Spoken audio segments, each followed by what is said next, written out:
Welcome to Drams and Dragons, the podcast about whiskey, fantasy, and all kinds of crap. Yeah, I know. It's never not funny. We get around, get around the topics. This week, we're talking the Great Hunt. So join us on the hunt for the Horn of Valere. But yeah, let's roll, man. Let's do it. The Great Hunt. We're doing the Oh, Great Hunt by Robert Jordan. And sort of as part of that, we're going to talk about the second season of the Wheel of Time show. mm-hmm. Um, Wait, aren't we on the third? Is it the third? Is it second or the third? we're talking about the second season. It's the Great right. Hunt, book two, season two, and then we'll be all caught up so that when season three comes out, inevitably, we can do a book three, season three, and yeah, you ready to roll? Man, I'm glad one of us was on top of it. Oof. All right. First, though, I think we're going to drink a little whiskey. Now, I am not doing a tasting this time. I mean, unless you want me to go over the notes again. I just wanted to drink something, something that I enjoy. I have a couple things that I could try Ooh. and do a tasting of but I just wanted to just drink a little bit of my Ardbeg Uigeadail. Oh, right to the heart, Gus. Oh, you stab. I think that's Just a little bit of the on the bottle. such a pretty bottle, such a pretty like the Ardbeg. Just everything is just on point. Everything is just nail it. Yeah, everything. They just nail the whole thing. Dude, I read a thread where people were complaining that Ardbeg was like overrated and stuff. And it made me so mad. I almost quit Reddit. Yeah, man. Ardbeg. That's my next bottle I'm getting too. I've been thinking about it since our last episode. Mm-hmm. Definitely gonna go with the Uigeadail. Well, cool. I'm doing Lagavulin Offerman edition. Feels like a Lagavulin. Nice. Yeah. So so I guess neither of us are really gonna do a tasting. Yeah. Per se. But we're just gonna drink some of our favorite whiskeys and chat about one of our favorite books by one of our favorite authors and maybe drink enough whiskey to just, kind of go nuts on the horrible adaptation they've made of the show. It's gonna happen. It's gonna happen. Oh man, I got beef with the second season. Yeah, so do I.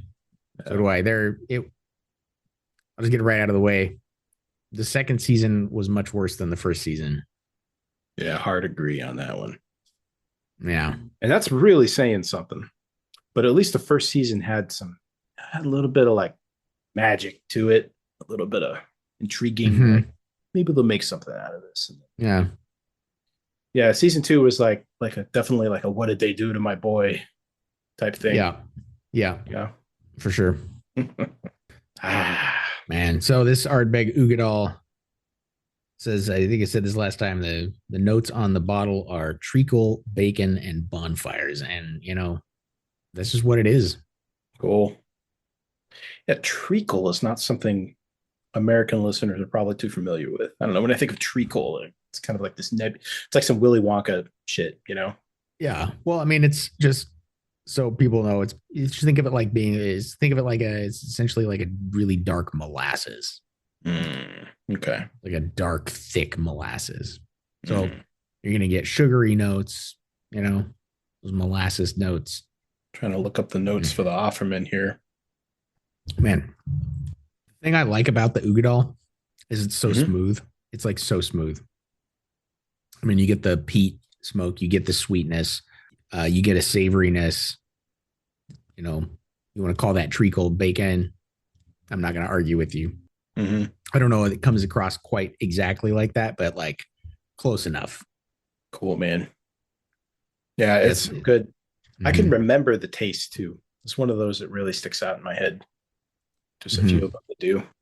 It's it's 54.2%. It's like a cask strength kind of thing. Mm-hmm. The Uigeadail is, and it's funny that it's like it feels like almost watered down because the last dram that I had was the Octomore. It was 60 some percent.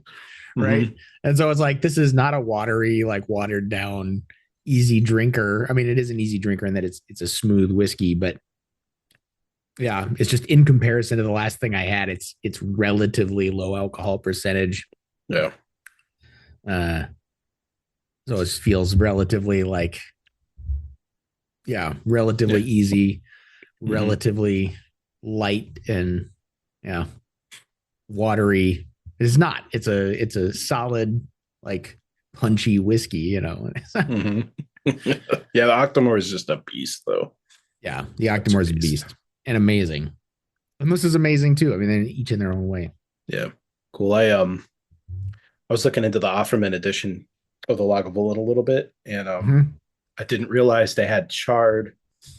So they used two different types of charred barrels when they aged it. They used charred oak, and let's see, they had ex bourbon and ex red wine casks that they aged it Mm. in. Oh. Those ex red wine casks can be really tasty. Mm-hmm. I haven't had very many, but I remember the Jura that we tried. It was like Mm-hmm. what the Jura 18 or whatever it was. I think it was That yeah, was 18. that was red wine casks. That was very tasty. Mm-hmm. That had some really nice notes from it. Yeah, it did, and yeah, that kind of tanniny type thing. It's really cool, and yeah, the whole Mm-hmm. the whole shtick with this one was it's like you're supposed to have it with a medium rare steak, and Yeah. like you would with a nice deep red wine, Mm-hmm. and it fits. Very nice. Yeah, very steaky. Yeah, man. Well, so we don't have to talk very much about the whiskey because we've already done tastings, and Been there, done that. Yeah, I don't think, yeah, I don't think my notes are going to be different, particularly. Um, so let's just move on to the book. yeah, let's do it. I still recommend this highly. Yeah, same. Oh God, it's so good. Yeah, yeah. I think in general, one of my favorite things with whiskey is get to know the basic dram of the company. You know, like the Ardbeg 12. This is like a It's fantastic, great 10. whiskey. Or the 10, that's right. Yeah, it's Pardon 10. me. 10. All Pardon. right. that's the Pardon. baseline, right? Is the 10. Yeah. They have, interestingly, if you want to go a little bit cheaper, they have a 5 year that's called Ooh. the Wee Beastie, Oh yeah. the It's like Ardbeg it's like Wee 50, 60 Beastie. bucks too. Yeah, it's Yeah, nice and affordable. inexpensive, affordable, pretty good actually. I had it Mm. once a while back, pretty good. And then, but I will say my favorite is obviously the Uigeadail. Right behind it is the Anoa. I'm a really big fan of that Anoa. I haven't tried the Anawa yet. That whiskey's so good. The Great Hunt, Robert Jordan, Book Two of the Wheel of Time. Boy, where to start? Man, You know what had me right off the bat think about the Great Hunt for me is the cover art on the old school books. mm-hmm. Always takes me back. Yep. And it's got Celine there, and there you go. You got the hardcover, Nice. the old style cover. Ah, dude, I had those. The jackets were used by my mom to create like framed wall art. Like she Ah, framed them, and it's actually really nice. cool. That is But really now, cool. I, but now I don't have my jackets. Yeah. Some sweet art. But yeah, I always like that one. Yeah, you got Loyal on there, Rand, Celine, Mm-hmm. or in action with some Trollocs or Trollocs or Trollocs. Trollocs. It's funny. We call them like Trollocs or whatever. I think the art is not very Trollocy. Mm. Like the guys, they look like, just like looking at it, they look like dudes Yeah. with helmets. Yeah, it reminded me of like Star Wars Klingons, like from the original series, Like these are Klingons and they're just Yeah, dudes. they just look like dudes with Mm-hmm. horned helmets. It's great cover art. The cover art on these was always on point. And that's like right off the bat. This is a classic book. It's I don't know. I always thought it was kind of like part of like the first three books could probably smush into one big book. Sometimes thought because it kind of took Jordan a little while to decide that he wanted to make a giant series. That's kind of the lore Mhm. behind these, right? Like, yeah, he was only signed up for a trilogy, kind of, and then The name of the book refers to the hunt for the Horn of Valere, which is this sort of magical artifact of the old times. That if it gets blown, it'll bring back all the heroes of ages past, Yeah. essentially. Yeah. And the apocalypse is in the air, right? Like the hunt has been called because people are starting to whisper. Like maybe the last Mhm. battle is coming. Yeah, there's sort of Yeah. apocalyptic stuff going on. There's famines and dragon Hmm. reborns being declared, Yeah, and the Dark One's wars. touch kind of. Mhm. Yeah. Frolics are being seen in this, south, and your drawl are being seen. There's all kinds of Shan Chan coming back into the world, kind of, and there's all kinds of happenings going on. And the hunt for the horn has been called. Hmm. And yeah, and just like with the first one, this one it's fun. We meet some new chosen who continue to meddle in affairs and set the stage. And yeah, we have all these POVs and they've kind of split up. Like everybody ended up, Mhm. yeah, they were in the blight. They had that weird like pool with the power in it, and then so Rand, they start off up in the borderlands, right? Yeah. Rand wakes up in the yeah, they wake up around the north the what are they called? The northern people, not the northern people. Well, the Shianar or whatever. Yeah. Yeah. Yeah, the Shinarians. It's another fun one. I always call them Shinar. But so that continues with this book. It has a sort of slightly different arc from the first one, but it one thing it shares is that it's this big like across the world journey Mm-hmm. that these characters are all going on, or at least most of the characters are going on. Some of the characters, you know, I think we last time we talked when we talked about Eye of the World, we talked about how Rand sort of centric the first book was. Mm-hmm. One of the cool things about this book is how much it splits up and starts following other characters. Mm-hmm. Perrin, Egwene, Nenave, just to name a few. One Yeah, it's interesting thing that I want to make a note of that I think will be important when we talk about the show is that Moiraine is not in this book really. right. Lan is not in this book really.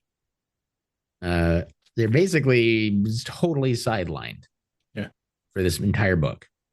Now, obviously, in book 3 and beyond, they're back in a major part of a lot of what goes on. Mm-hmm. But book Yeah, 2, they they're mm. gone. Yeah, they go off and do like important, mysterious stuff. You do meet other Aes Sedai, you meet the Amerlin and Mm-hmm. start to get involved in the culture of the White Tower and stuff. But yeah, she's gone. It was just I guess it's a show choice, like we mentioned. You have to make Mm-hmm. something that makes sense. But yeah, Moriarty's just doing mysterious stuff. Yep. Yeah, and it's a pretty big change right off the bat. Yeah. Big changes in the show with Yeah. her and Lan's storyline. But Now, remind me, Gus, is this the book where the cats in the courtyard thing with Lan, or was that the end of the first book? Because Rand meets the Amberlin, and I think it's in this book, but my memory is messing me up a I little want to bit. say it would be at the beginning of this book. Yeah, I believe it was before they left. Yeah. So they Yeah, are in this book, but they're only in it a little bit. It's like the beginning, basically. yeah, Right. and it's a And then scene they're gone. stealer. Yeah, absolutely. And Yeah. there's a great scene with Lan at the beginning of this book because one of the first things that happens in this book is the Horn of Valere is stolen. Mhm. The bad guys grab it and start running off with it, essentially. Yeah, yeah. In the There's show, that happens right at the end, like as this hook for the next season or whatever, right? Um, in the books, it happens right at the end or right at the beginning of the second book. There's a whole thing. Uh, but yeah, there's a pretty cool scene with Lan at the beginning. They give you some really cool or Robert Jordan gives you some really cool sort of some time has passed, right? Between the books. Mhm. Um, but you get some really cool insight in sort of it feels more earned in this when suddenly like Rand is a badass with the Yeah, sword because he's been training, like Lan has been training him yeah, consistently. He doesn't just magically figure it out. Like he's genuinely like learning to fight with a sword. yeah. And you get that in this book at the beginning. I really like that as it's an absolute classic scene Hmm. Um, Oh, it's so good. yeah. And then yeah, and I mean, it's one of my favorite part about the books is the relationships, like Rand. So yeah, in the books, like he's the Dragon Reborn. There's no question. Yeah. So this is part of his process of becoming the Dragon Reborn that is going to save the world Mhm. instead of let I would the say world go to darkness. But part of that is there land, is right? some doubt Oh about him yeah, being the Dragon Reborn. There is some doubt yeah, in the book, but it's not because it might be one of these other main characters in the right, book. It's because they're not sure if he's just a male channeler and a false dragon, yeah. right? Which is a big theme of the book because the Forsaken don't know that either. You know, Mm-hmm. they don't know They who don't it know. is. Is this just another powerful male channeler, or is it Yeah, the Dragon Reborn? yeah, Uh, yeah, yeah, they yeah. make And the so question very different in the show. yeah, yeah, they do. And I kind of like that about the books too because that's more clear in there. And Mm-hmm. when you've read it so many times, you can see like, oh, this is where it starts. This is where he started to get a real firm idea. His father had a amazing influence on him. Lan was kind of that dude who turned him into like a warrior and someone who could do hard things and all that. And it was cool seeing the start of that scene. Yeah, Um, it's a big change for him too, because Rand goes from being a country bumpkin to a person who wears fine clothes and fancy stuff. And yeah. so, Sometimes against his will.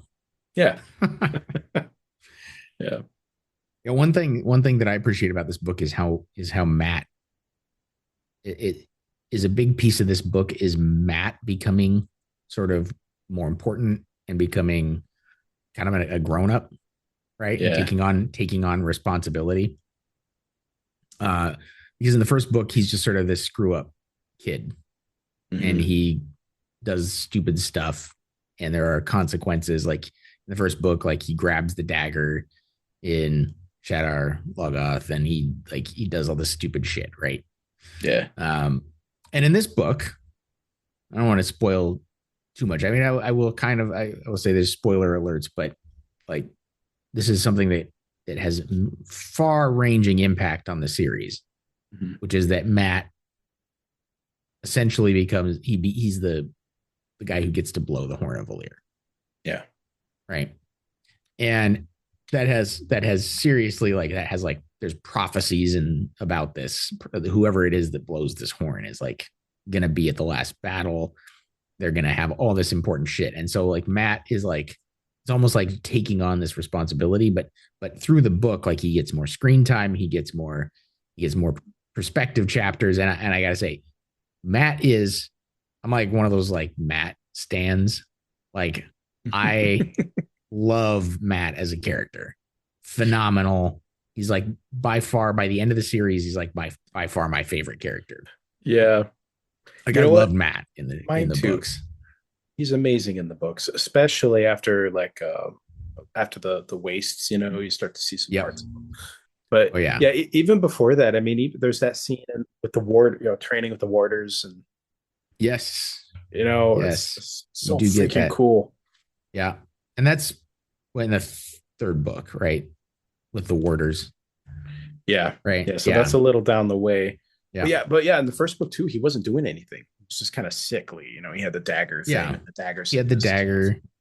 He was, sick. Yeah, like you said, sickly, he was basically Rand's sort of sickly, evil, not evil, but corrupted because the dagger has a Yeah, corrupting influence. It's sort of this sickly, corrupted, like sidekick, right? yeah. He had an Like ill he look to was, him. It's yeah. It kind of was almost like he was set. It was almost in the first book like he was being set up to be like, I don't know, a Judas kind of yeah, betrayer character, kind. like Yeah, a yeah. yeah. Um, and in this book, he goes in a totally different direction, which is which is where he basically starts to become like actually heroic, um, and get some more screen time. You get to know him sort of better. You get you get some chapters with him. Yeah. Um, Why is he so fun to read? Do you think? I know for me, yeah, but what to read to him? so I mean, he's rebellious. Mm-hmm. He's a rebel. Or rascal He's too. Yeah. yeah, he's a rebel. Yeah. He's a rascal. He's a rapscallion. Yes. I like that word. Yeah. Uh, yeah, he's but he's also really good, right? He's sort of like he really cares about like people, you know. Mhm. Um, and he kind of doesn't care about like he goes, okay, so he has to break some rules, right, to help somebody. Okay, like he's sort of Yeah. that almost chaotic good, Yeah. you know. Um, Yeah. He's always a good counterpoint to Perrin because Perrin could get a little like stick in the mud good, mm-hmm. a little lawful good. It's nice to Yeah, have a more chaotic good. yeah, Yeah. Yeah. Agreed. Like, yeah, I always identified with him because, yeah, I mean, he was in that first scene with him. He's the type of kid to like steal a sweet tart. And then when he's mm-hmm. caught, like just give a grin and a wink and Yeah. you know, But he's just as likely to steal it and give it to a little like urchin kid, yeah, yeah, as he is to eat it himself, yeah, sort of Robin Hoodie at times. yeah, Uh, yeah. Yeah, and yeah. his dialogue's just good. Some behind the scenes stuff, in interviews with Robert Jordan, his thing was Matt also.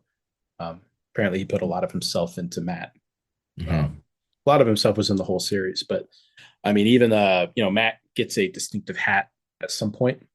Same one Robert Yeah. Jordan tended to wear, and I always had a thing for Matt, and but yeah, it's a great book for Matt. Um, and I think too, what I like to you get more of a Egwene and a Nynaeve as they start learning how to be um, Aes Sedai. Mm-hmm. You get to meet Elena and Alvarin and all the movers and shakers, and meet the Amberlin, Mm-hmm. who's a This is one of feisty. those. This is one of those books where everything opens up. Yeah, it really The is. world opens up. The story becomes bigger. Everything just grows. Mm, yep. Um, because by the end of it, you also get the Shan Chan, like the big Yeah. invading empire. You know. Oh, dude, remember the portal stones? Mm-hmm. Oh, you get that. You get that deep fantasy, like epic fantasy taste of like, oh, this is kind of part of a multiverse a little bit. Before multiverses were cool, and Yeah. then not cool. There's this scene, it always sticks out of my head. They're going through one of the portal stones, and these are basically different versions of the pattern, which is like the age lace. It's like our Mm-hmm. universe, right? And they're in this one version, and it's when they look up, there's no people around, and this is where the shadow one, but there's a line going across the sky, like a passenger jet Mm-hmm. type thing. And he doesn't describe it like that in the book, but I remember just being a teen and just being like, fuck, it's cool. Yeah. Yeah. Yeah. But I wish he'd done more with those stones because those me felt too. like they kind of dropped off a little bit. Yeah. I think I think the whole, like picking it up after the third book thing and turning it into a giant series. Yeah, Yeah. like that. And maybe he knew way before, like 30 years before, that you shouldn't go down the multiverse hole. Yeah. Unless you Yeah. It's like, oh no, that's something only Lanfear can Yeah, yeah, access that's or whatever. Yeah. yeah. I guess Rand, you could argue, kind of, it's part of it. It comes into play in the future, but no, yeah, it was cool. It was all part. I really liked the structure of the book is great because you get this different versions of the hero's journey for all the characters. They're all kind of on their own unique hero's journey. Mhm. And yeah, it does open up because it gives you a little taste of the complexity, the richness of each of the plot lines. And it's really impressive if you think about it. I mean, just doing Mhm. one of those plot lines would be a lot for an author. And Robert Jordan took like 8, 9 of them. Just went, here we Mhm. go. Yep. And wove them Yeah. together Ah, masterfully. they're so good. Yeah. Oh man. And a lot of this was cut out of the second season of the show, Mhm. um, which was frustrating. I did hear that Sanderson, who was the advocate, had to fight for some stuff to get put in, but was kind of overruled a lot, Mhm. um, which I guess is how it goes. But before we get to the end, I know for me, the ending was the biggest example of that. Like when the horn was blown at the end of season two, Mhm. just totally different vibe, totally different build up.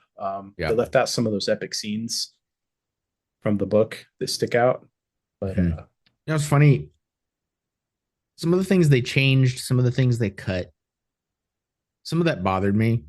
mhm, But the stuff that bothered me the most in the second season mhm. were the things that they added were just really stupid. Like they weren't well thought out. They weren't particularly important. They didn't need to be there. They weren't essential to cover up the plot of like cutting other things out or something, right? Like Yeah. they weren't particularly interesting. So like an example of something that I liked in the first season where they added something in, and I think I talked about this last time, was the battle where Moiraine and Lan are like fighting in Emmons Field Yep. at the beginning. And it's badass because you don't get to see that. You just see the aftermath in the books.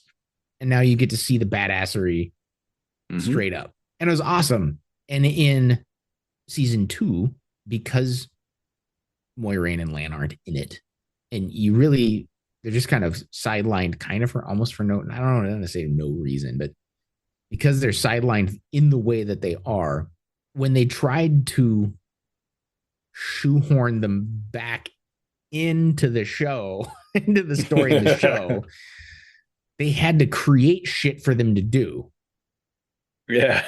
because there wasn't, it's not like you were showing something interesting that was off screen in the books that was interesting in the books, but like you just didn't see it in the books. There was nothing that they did that was Yeah. that important. And so you're having to create shit. And so they're shoehorning all of this shit into the show.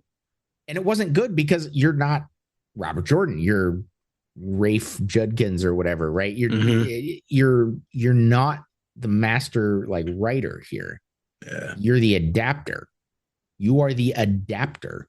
Preach it, And Gus. Preach it. the more you have to make shit up, and this is, I think, true for any adaptation, the more you're making shit up, the more you're no longer adapting. Like, let's say that you're, I don't know how much you know about like art restoration, but like, there's a cool like YouTube channels you go watch. But it reminds me of like art restoration, Mm. where like you clean the painting, you might strip off all the old shit and you want to be careful and you want to keep the painting intact. And then sometimes you might have a place in the painting where there's a tear or a rip or some lost missing paint or something. And Mhm. when you go to put it back together, you want to do the bare fucking minimum Mhm. so that because your goal here isn't to make your painting on top of the old painting. The whole Mhm. thing is to put the painting so that it's this big single cohesive thing, so that it Yeah. makes sense, so that the eye doesn't catch on the damage, Hmm. and that's going to require you to add some shit. You're going to Right. have to add some paint. So you shouldn't add a Like, Jawa doing a little dance. you're exactly. You should be just repairing the damage and painting the minimum that you need to make it look correct. Mm. And what these bad adaptations all have in common is they're like that fucking Spain, like that Spanish lady who was like, I'm gonna retouch this painting, and you paint like some fucking weird, gross like finger paint face on the statue or whatever, or on the paint on the ancient mural in the church. Like I don't know if you've seen that, Yeah. but I that's what it haven't. is, right? You should Yeah. go check it out. It's pretty I ridiculous.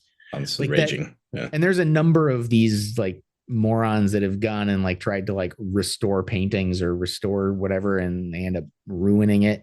Mm. But that's what's going on here, and these people need to understand they're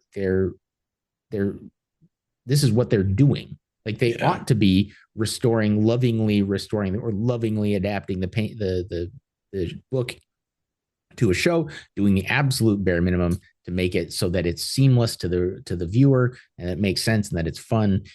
And instead, they're fucking making an absolute mockery of it by just painting their own stupid bullshit over what is lovingly sort of created and exists already, right? Yeah. And that's what I Because it felt makes they it did about in the them. yes. It's very selfish. It It's like does. this is my vision and not their vision. Yeah. And I No. always go back to the Dune stuff because and Mm-hmm. you know this is in my line of work, it's really important too. Like if you're telling a personal story, it has to have a purpose. When you Mm-hmm. when you make a change or when you do something, it should be purposeful and it should honor the source material. And yeah, Yeah. the second one, and if you've watched it, you know, especially if you've read the books, yeah, these changes are inexplicable and they don't seem to add anything. They just seem to be, yeah, like And artistic they're license, huge changes, big, glaring. enormous changes. Yeah. And What's and they don't yeah, add anything. no. And to give examples, I mean the glaring one for me, probably the one that made me throw up my hands and just say, I'm just fucking done. I'm not even gonna I'm not Mm-hmm. watching the third series. I mean, it's the last episode. It's probably the worst for me, mostly because so the book we're talking about today is this beautiful hero's journey of multiple characters, and you have the hunt for the horn and you have stuff, and here you got the horn, the Mm-hmm. theme of the book, and here you got Matt, he's gonna blow the horn, and in the book, man, I wish I could relay it to readers how beautiful the book is written for this. I mean, you have the charge of Mm-hmm. the White Cloaks, and the way Yep. he describes, I get chills thinking about it. The Legion will advance at a walk, and they're Yep. advancing to fight the Sanchean, and then out of the mist they hear this beautiful, pure clarion call of the horn. You know, ooh. And Yeah. then joining them in the mist, like this army joining them are the heroes throughout the mist. And they're all the heroes from the thing, and they beat off this giant Sanchean army. Yeah. And in the show, it was a rooftop with like 20 dudes. Yeah. And then the horn is blown, and I don't know, like 20 heroes show up, and like they look like these second rate superhero kind of knockoffs. Like and they're doing all their stupid stuff, and then they have a Mm-hmm. fight, and they gloriously defeat 20 poor Sanchin stormtrooper type people. So Yeah. it was such a letdown, and I was sad. It was a And huge that's letdown. I yeah. felt like they ran out of budget. Yes. And I as much as I hated that rendition Uh-huh. of that scene because it just felt cheap. Mm-hmm. It felt like, I'll just say it felt like the whole show was going at this like certain budget level and this certain like scale and scope. And then you get to that last episode and suddenly it's like, I think I made the same comparison with the Witcher show, but suddenly you're in Xena Warrior Princess, right? Yes. Budget wise. Yeah, man. Yep. Um, but it's the same thing, right? Where it's like, where'd the money go? Where'd the budget go? Where'd the armies and scale go? Because you used all of your budget and for all of the armies and battles and for all the big shit, you used all of that budget on the wrong fucking thing. You used all of that shit on the inconsequential scenes. Yeah. And you should have taken all the money for all the other shit that you spent money on. And you should have put all that money into making that fucking scene work because the whole thing hinges on it. Oh. And they didn't. And you know what's funny is even like while I'm like ragging on it, and even while I agree with you that like it was terrible, Mm-hmm. it wasn't even the stuff that I hated the most. Oh, yeah, I got a couple more, but yeah, what are your The whole fucking sequence in Carrion. oh Yeah, yeah, because that was they weird. added Logain. They That added was Logain weird. into this. Logain's not even in this fucking book. Wasn't it Logain Like teaching him he how is to like sword briefly, fight now, like or Logain is use the power? Yeah, yeah, yeah, yeah. he's teaching him to use the power, Ugh. which he does eventually, right? I mean, Way down. he Yeah. meets. Anyway, it's this whole thing where like there's characters in the season who really aren't in the book. They added a bunch of shit for Moiraine to do. she's like on this hunt for Lanfear, Celine, who's now added in like a totally different way. They, Spoilers. yeah, spoilers. There's spoilers for the show, for the book, but they add these characters into the show in these ways that they're just not in the books. I mean, like, yeah, Celine's like Celine and Rand are kind of like together, but they're not like together. You know what I mean? Yeah. And there's this whole journey they go on, and then in the in the show, they're basically like, all right, now you're together, and you're like A shacked up little. in Carrion, Yeah. and like Moiraine has to come rescue you from like this like bondage scene. Like Hmm. it was the whole fucking thing was just it was just trash. It really was. It Yeah. it didn't make sense. There was like plot holes. There were plot Hmm. holes galore. Yeah. Uh Yeah, it was kind of all over yeah. the place. And you got to think like they have to have a storyboard. You know, they say they hired all these experts and, supposedly they're going to make it work, but it's just I don't understand how anybody thought it sounded good cuz okay, what you said earlier like you should spend all your money to make those specific scenes work. Mhm. They've already written themselves. I mean, just and and by the way, so they killed Uno, which pissed me off because Uno's great, I mean, but he is great. whatever. I don't. But I It mean, doesn't bother me that much. But we're gonna have words about that later. Um, well, no, okay. Well, let's talk about that because Uno is in 3 books. Spoilers. always He's do in. he's through that. He's throughout He's the in. whole. He's in 3 books. Significantly has a role that matters in 3 books. Oh no! But later you need him to be the guy who comes in and says, flaming this and flaming that, Okay, like he's and then in the the ace. room for some other stuff, but he's consequential in 3 books. So you kill him? No, you No, don't have he. to kill him. There, no, you don't have to kill him. But it's my point is like on the hierarchy of like things for me to be mad about. It's he's pretty low. I don't Like know. if they were like, "Oh, we're just gonna kill Matt for no reason," I'd be like table flip, like it's all over. You kill Moiraine for no reason, like table I flip, don't it's know, all man. over. You See, Uno. kill Tom or Well, here's let me somebody, table explain. flip, it's all over. There's So certain Uno characters, holds a right? special place in my heart because he there's a lot of good comedic kind of breaks with him. There's a sense of coming home when characters will hear like a Shinarian say with horrible language, and they'll be Mm-hmm. like, "Holy shit, is that Uno? Yeah, it's And Uno." it's always Uno, yeah.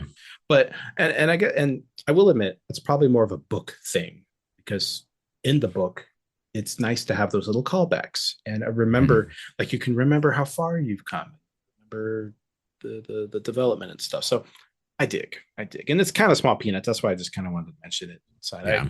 think it was stupid, but It the was it was unnecessary. yeah, I It thought it was seemed kind of like mean.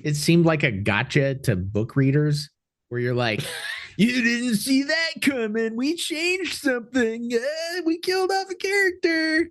And it Yeah, was like, what the fuck? Why? What did it accomplish? What did it get because you? he was fun. He was a Yeah. fun character. He had the eye patch. He was Mm-hmm. scrappy, and you're like, oh, great, it's Yep. Uno. This feels nice. Feels like warm, Yep. hot chocolate. But going back to the scene, so they made that up too. That never happened. But the other scene that I always loved from this book was Rand's confrontation with High Lord Turok Yep. because it's the first. It's not the first time, but Rand has this thing. You saw it first with the White Cloak in the city. I think Berlin or something, where Yeah. he's Barely standing on her. there. Yeah, and the White Cloaks are kind of being douchebags, and he Yeah. something inside of him kind of is there, and it's the first inkling you get that there's more to Rand, and this time it's wonderful. Just the way the scene is written is beautiful. You got this sword master, this older, wiser, experienced sword master, and he's like, I want to see what sword master. He sees Rand's blades. I want to see what they're like on this side of the water. Mm-hmm. Rand is a farm boy, and he's barely had any training. With land, he's got a little bit. And they start to fight. And the dude's, I'm disappointed. Now I will kill you.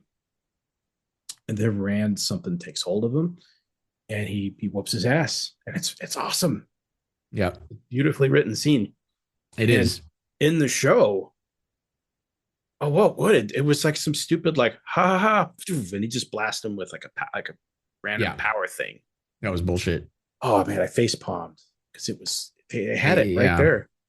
they had it. It was right there to be. It was right there to be taken. And Yes. then they ran out of money for the last episode, Yeah. and they didn't do it.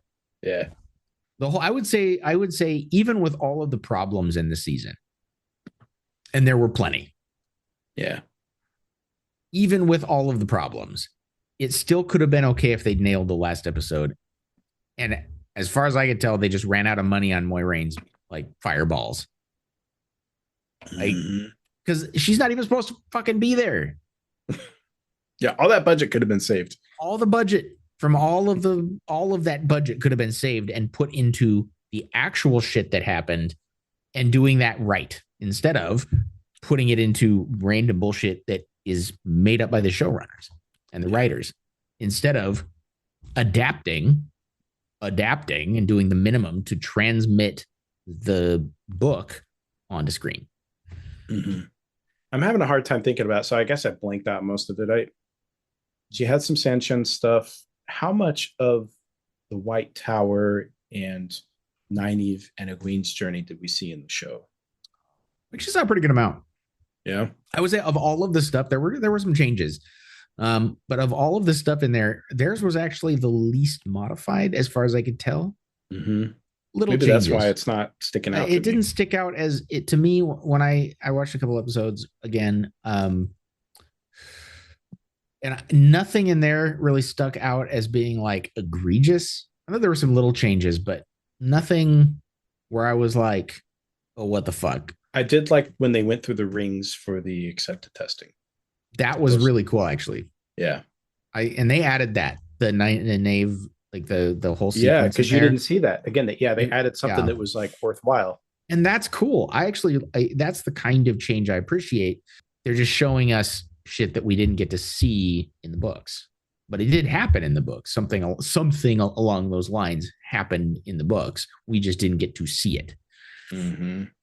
So I think it's really cool that we. Yeah, and for those who haven't, it's basically it's kind of associated with the other worlds type thing. It allows you a look into an alternate reality, basically. Mm-hmm. Now, I did want to mention Egwene a little bit because in the series we had the sequence of Egwene as a Damane, and the show had a different take on Damane than the books. A little bit, they had the Damane with the mouth thing, so they couldn't speak. Mm-hmm. And the big change they did here, I was actually very offended by it. I was angry.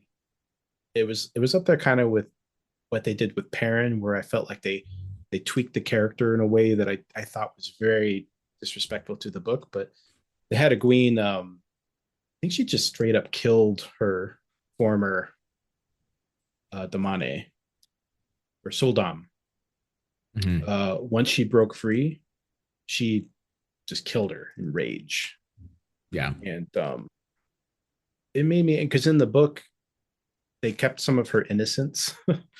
They kept her good spiritedness, even after being tortured, even after having this terrible thing happen to her. Yeah. She's not a murderer.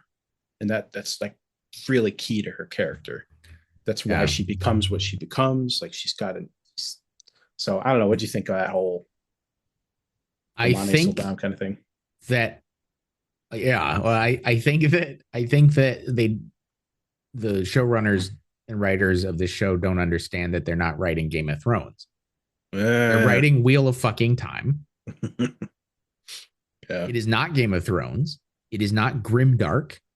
It is heroic epic fantasy. Good people. Heroes are heroes. Yeah. Yeah, heroes are heroes. They are writing genuinely, like there are genuinely good characters, good people in this. There's evil and there's good. And I feel like they're writing things a little grimmer, a little darker than they ought to. And I say that as somebody who reads grimdark, writes grimdark, loves grimdark. Also like this, pretty well. And Yeah. yeah, I felt like they've gone, gone too a little bit too dark on some of this, and I think even they didn't even go this dark on like in terms of how Egwene was treated. Yeah. That was even darker. Yeah.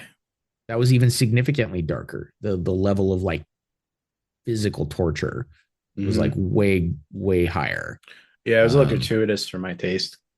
uh, Um, and it's yeah. I don't have a problem with watching a show that does something like that inherently. I watch plenty of mature adult television. I watch HBO shit, right? Like I've Yeah. I've seen worse.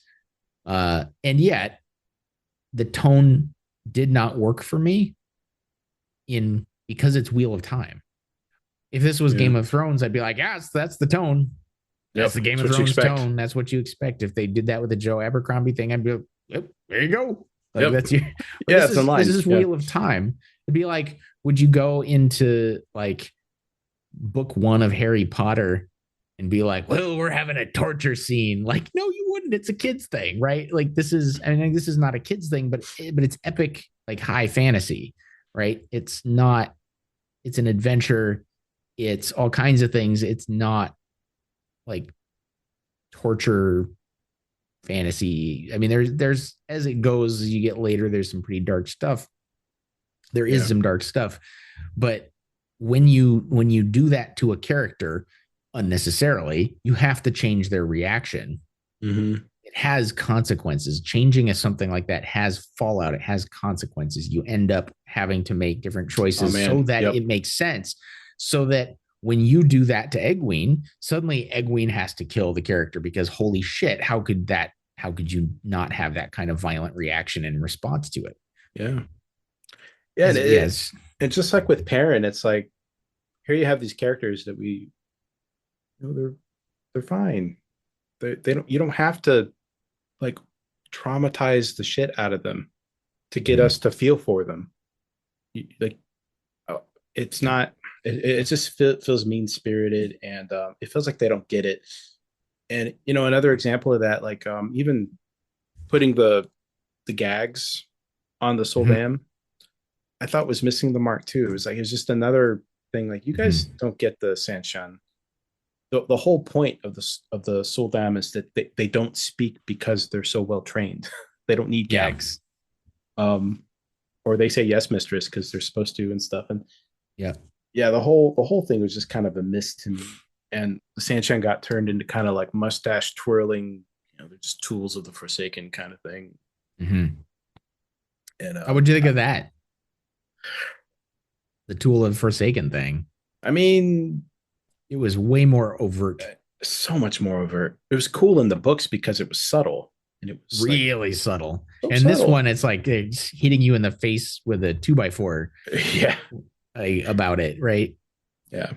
I thought it was a missed opportunity. That's something they could slowly reveal over time, or like put hints at. They could have had a real smart show that was like a mist. They could have had all those nice things, like an intriguing Mm-hmm. mystery of, but they Yeah. just kind of squandered a lot of those I feel like that opportunities. the word squandered applies to Yeah, a lot of the opportunities they've had with that show. They had the budget. yeah, I think so too. They've had some amazing actors. They've Yeah. had some really clearly really cool people working on the show in certain capacities. You know, you got Brandon Sanderson like right there to Hmm. consult. His wife. Robert Jordan's wife. You know, his editor. She's still around. She's still, I'm assuming, available for this stuff, right? If you needed her to be, like, you have everything you need, Yeah. basically, short of having Robert Jordan himself, right, still around. You have everything you need to make this show a reality, to make this show work. And Big, you've a kind of big squandered. squandered all of this opportunity. It's insane to me. It's Yeah. insane.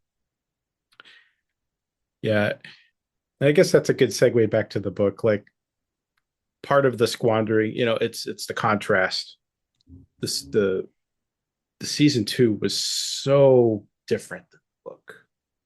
Mhm. And I cannot stress enough how important it is to read this damn book. It's a wonderful book. You know, Mhm. it's got everything that is amazing about Jordan. It's got the magic.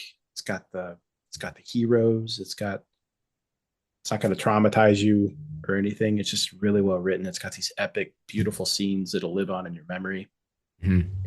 And to see it treated that way, yeah, it gets back. The What did they do? massacred. They Yeah. massacred my boy. but uh, but yeah, man, I'm thinking through. I can't think of anything else that's really popping out to me with the book. I think I've hit all the points I'd wanted to. Is there anything else you wanted to hit on with the book or with the series? As much as great as this book is, it's actually probably it's quite far down in terms of like if I had to like rank all the books in the Wheel of Time series. Mm, It's actually, even though it's got a couple of like these amazing scenes, it's actually pretty far down the ranking in terms of like which ones I love the most. yep, same. Like this book, I recommend it. I recommend the whole series, but I like it's not even close to his best. Uh Yeah, he's just getting warmed up. Book 2. yeah. Yeah, warmed up is the right way. He's Yeah. just getting literally just getting warmed up in this thing. I mean, like this series, this to me, this is the first book where like you start to see the scope take shape, and you Mm, start to get this stuff. The whole thing starts. It's almost like an it's almost like an in between book. It's almost like a mhm, transitional book, mhm, right? And then you get the third book, and then after that third book, it like really just Yeah, it it's like takes a off. rocket. Yeah. Yeah. Yeah, is that Shadow Um, Rising? Shadow Rising for me has the been it. third book is the fourth one is That's the Shadow Rising. fourth. The third one is Dragon Reborn. it's called the Dragon Reborn. Yeah. Yeah, Oh, another and great one. But you're right. It doesn't. Yeah. it's interesting. The third one also kind of feels a little transitional, kind of like this one does. Mhm. It's not until you get further in the Shadow Rising and beyond where you're just like it becomes something else. It Yeah. just becomes spectacular. Yep. Um, And that's not to and say they're not good. Like they oh have yeah, it's the same. It's the same as all the other one. They have memorable, epic, like really richly rewarding scenes. Mhm. The character development and the world building continues on. But yeah, it starts to Yeah. pick up. Book Gotta four get is where books. yeah, I think book four is where I like Agreed. fell in love with it. Yeah. Like I enjoyed books one, two, and three were all great. Book four is where yeah, it's where I fell in love with it though. Yeah. Um, Oh, me too. Oh, so many good scenes in that one. yeah, and it's funny for all the frustration I've had in the first two seasons adapting these books. I still feel like most of the pieces are in place that the show could be salvaged and That fixed. hope I hear? Is that hope, Gus? Because Oh. the end state Mhm. is close enough that the next season could pick up kind of where it's supposed to and carry on in the right direction. And I know Mm. they've said that the first season set them in a really weird spot because of the things they changed. And Mhm. because of the things they changed, they had to change a bunch more shit to try to get it back to the end state where it should be. And they said at one point that they thought by season 3 or 4 they would be back on track. Mm. That's what I read a quote like after the first season that was about Interesting. that. So Wow. yeah, the changes that they made in the first season really fucked them up. Now they got to like work their way back to being where they should be. I think they should just reboot the whole thing. I agree. Not too late for a reboot. It's not too late. It's not too early. It's not too early for a reboot. Yeah. Say fuck it. We fucked up. Mea culpa. My bad. We're just There you gonna go. recast the whole thing. I don't even hate the cast that much, but just recast the whole fucking thing. Redo the whole thing. I mean, you could even keep Rosamund Pike as Moira Rain. She's great. Do it. Dude, just have just Rand do the like waking book. up from a dream. This is like a pattern dream that spun out. Yeah. And it's like, oh God, What a this is crazy terrible. dream. There's only 20 people at the fight for Valere. Oh God. Queen, you killed a guy or a lady, you know. Yeah, I just yeah, I know, you could have an episode, you just have one episode where like all the changes they made like fuck everything up, and like the dark one suddenly wins because I don't know, Uno's Yeah. not there or whatever, Yeah. and then I've won like again, lose Theron. It'd be that the yeah, and whisper. then it Yeah. restarts, and then it just restarts. Chef's kiss, man. Sign me up. Yeah. Oh man. Oh, well, good stuff, man. Well, I shoot, will I always feel. recommend this series. I will always recommend this book. Yeah, me too. Yeah, go read them if you haven't. They're Yep. good. They're phenomenal. They're an Mhm. absolute classic for a reason. Yep. Yeah.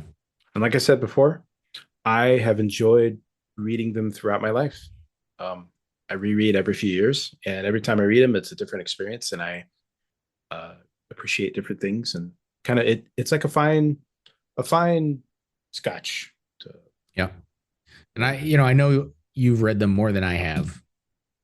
I have Mm. reread them. I got multiple times under my belt. Like you've got like what'd you say, like five or something like Yeah, that? yeah, I think I'm on Five, my six. well, the only reason for five was because I did an audiobook reread recently. Okay. So really, yeah. Then I have a couple ones where I started and never finished. But Yeah. And the last time that I did reread or started to reread, I didn't finish.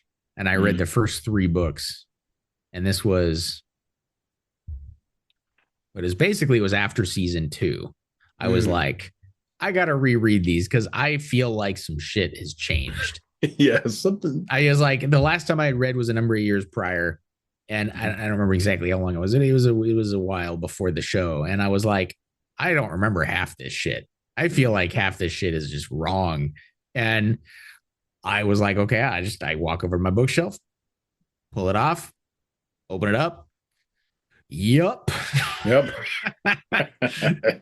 yeah. Yeah, and Yep. it, Holy it it shit. was yeah, it was a lot really Yeah, it quick, and really went off left field.